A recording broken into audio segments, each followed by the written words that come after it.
Hi, പുതിയ വീഡിയോയിലേക്ക് സ്വാഗതം. ഇന്നലെ ഹൈക്കോടതിയിൽ നിന്ന് ഇ ഡി ഫ്രീസ് ചെയ്തിരിക്കുന്ന പണം തേച്ച് നമുക്ക് തിരികെ തരണം. ഈ രണ്ട് FIR ഉള്ള പണം ഒഴിച്ച് ബാക്കിയെല്ലാം നമുക്ക് തിരികെ തരണം എന്നുള്ള ഓർഡർ വായിച്ച് ഒരു സന്തോഷവും തോന്നാതെ ഇവർ അടുത്ത സന്തോഷിക്കാൻ വേണ്ടിയിട്ടുള്ള വകുപ്പ് തേടുന്നത് 18-ാം തീയതിയുള്ള ഡെസിഗ്നേറ്റഡ് കോർട്ട്, ബഡ്സിൻ്റെ ഡെസിഗ്നേറ്റഡ് കോർട്ടിലെ വിധിയെയാണ്. അപ്പോൾ നമുക്ക് അതിനു മുമ്പേ എന്താണ് ഡെപ്പോസിറ്റ് എന്ന്, ഈ ബഡ്സ് ആക്ടിൽ എന്താണ് ഡെപ്പോസിറ്റ് എന്ന് നോക്കേണ്ടതുണ്ട്. സെക്ഷൻ 2(4) എന്താണ് ഡെപ്പോസിറ്റ് എന്ന് ഡിഫൈൻ ചെയ്യുന്നത്.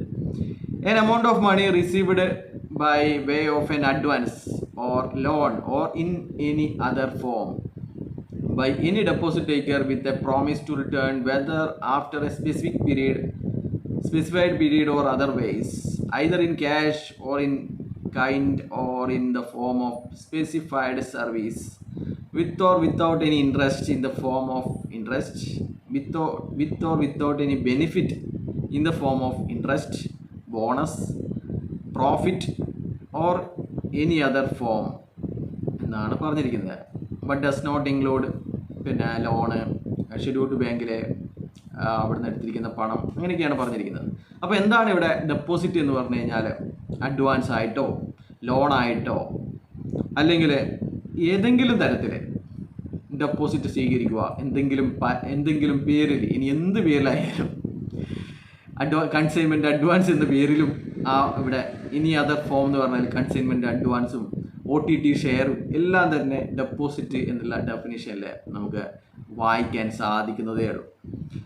അപ്പോൾ അതിന് തിരിച്ച് ക്യാഷ് ആയിട്ടോ അല്ലെങ്കിൽ എന്തെങ്കിലും സർവീസ് ആയിട്ടോ, ഇൻട്രസ്റ്റ് ആയിട്ടോ, ഭീമമായ ഇൻട്രസ്റ്റ് ആയിട്ടോ, ബോണസ് ആയിട്ടോ, അല്ലെങ്കിൽ എന്തെങ്കിലും പ്രോഫിറ്റ് ആയിട്ടോ, എന്തെങ്കിലും പേര് വിളിക്കാമല്ലോ, ഇൻട്രസ്റ്റ്, പ്രോഫിറ്റ്, അല്ലെങ്കിൽ അല്ലേ, അങ്ങനെ എന്തെങ്കിലും തരത്തിൽ തിരിച്ചു കൊടുക്കാം എന്ന് പറഞ്ഞിരിക്കുന്ന സാധനത്തിനെ എല്ലാം തന്നെ ഡെപ്പോസിറ്റ് എന്ന് വിളിക്കാവുന്നതാണ്. കൂടാതെ നമ്മുടെ മണി ചെയിൻ ആക്ട് പ്രകാരം ഉള്ള എല്ലാ പരിപാടികളെയും ഈ സംഭവം banning of money chain act ഉണ്ടല്ലോ, അപ്പോൾ ആ പ്രകാരമുള്ള എല്ലാത്തരം ഇടപാടുകളെയും ബഡ്സിൻ്റെ പരിധിയിൽ കൊണ്ടുവന്നിട്ടുണ്ട്. അപ്പോൾ എന്തായാലും നിങ്ങൾക്കും അറിയാം, നമ്മൾക്കും അറിയാം, ജഡ്ജിനും അറിയാം, ഇത് കൺസൈൻമെൻറ്റ് അഡ്വാൻസ് എന്ന് പറഞ്ഞിട്ട്, ഡിജിറ്റൽ ID എന്ന് പറഞ്ഞിട്ട്, OTT ഷെയർ എന്ന് പറഞ്ഞിട്ടൊക്കെ വാങ്ങിയത് ഡെപ്പോസിറ്റുകൾ തന്നെയാണ്. നിങ്ങളും പറഞ്ഞിട്ടുണ്ട്, ഇത് ഡെപ്പോസിറ്റുകളാണ്, നിക്ഷേപങ്ങൾ തന്നെയാണ്. അപ്പോൾ ഇനിയുള്ള കടമ എന്ന് പറയുന്നത് ഡെസിഗ്നേറ്റഡ് കോർട്ടിൻ്റെ ചുമതല 15 ഈ ബഡ്സ് ആക്ടിൽ സെക്ഷൻ 15 പ്രകാരം confirmation of attachment by designated court. Upon receipt of application under section 14, the designated court shall issue notice to the deposit taker. അവർക്ക് ഒരു നോട്ടീസ് കൊടുക്കണം, 30 ദിവസത്തിനൊക്കെ ബോധിപ്പിക്കാൻ പറയണം. അതൊക്കെ കഴിഞ്ഞു. അപ്പോൾ അതിനുശേഷം കോർട്ട് എടുക്കേണ്ട 3 കാര്യങ്ങളാണ് ഉള്ളത്. അതാണ് അടുത്ത ദിവസങ്ങളിൽ, നാളെയോ അല്ലെങ്കിൽ അടുത്ത സിറ്റിങ്ങിലോ ഒക്കെ ഉണ്ടാകാൻ പോകുന്ന കാര്യങ്ങൾ എന്ന് പറയുന്നത്. ഇപ്പോൾ ടെമ്പററി ആയിട്ട് അറ്റാച്ച് ചെയ്തിരിക്കുന്ന ഈ വസ്തുവകളൊക്കെ making the provisional order of attachment absolute, അത് പെർമനൻ്റ് ആക്കുക. രണ്ടാമതായിട്ട് varying it by releasing a portion of property from attachment. നിക്ഷേപകരുടെ പണത്തിനേക്കാൾ വലിയ സ്വത്തുക്കൾ അറ്റാച്ച് ചെയ്തിട്ടുണ്ടെങ്കിൽ നിക്ഷേപകർക്ക് തിരിച്ചു കൊടുക്കേണ്ട പണം ഒഴിച്ച് ബാക്കിയുള്ള പണം ഇവർക്ക് തിരിച്ചു കൊടുക്കുക എന്നുള്ളതാണ് രണ്ടാമത്തെ B എന്ന് പറയുന്ന 15(3)B എന്ന് പറയുന്ന സെക്ഷനിൽ പറയുന്നത്. Varying it by releasing a portion of property from attachment.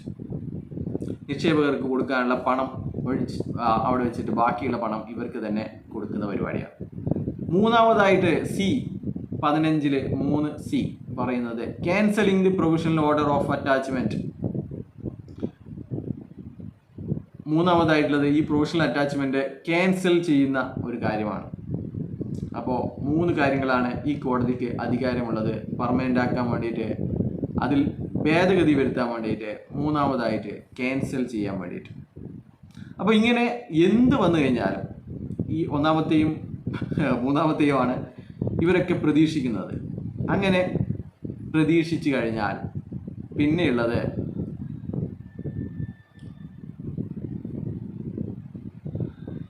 അപ്പീലാണ്.